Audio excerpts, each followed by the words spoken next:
Drejtoritë, ndërmarrjet dhe inspektoriatet e Bashkisë së Vlorës përfshihen nga reforma.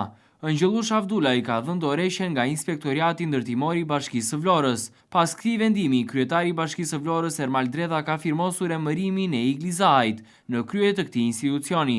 Më herët Zahaj ka qenë inspektor pranë këtij inspektoriati si dhe inspektor pranë drejtorisë së taksave dhe tarifave vendore të Bashkisë së Vlorës. Ndërkaq, një tjetër ndryshim është shënuar edhe në drejtorinë e urbanistikës në Bashkinë e Vlorës. Edhe Claudio Memeta i dha dorëshen si drejtues i kësaj drejtorie.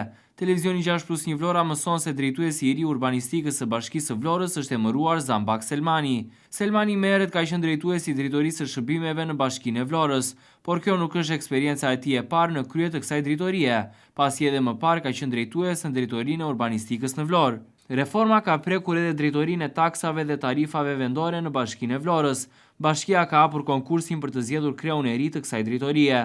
Vetëm një kandidat është në garë. Ai është drejtori i ujësjelljes kanalizime Sokol Kananaj. Kananaj është një emër i njohur dhe njohës i miri i sektorit të tatimeve, pasi deri gati një vit më parë për disa vite ishte në krye të drejtorisë rajonale të tatimeve në Vlorë. Ndërkaq, mësohet se reforma në krye të institucioneve, drejtorive të bashkisë dhe inspektoriateve do të vijojë. Pritet që nga reforma të preken edhe njësitë administrative të Bashkisë së Vlorës.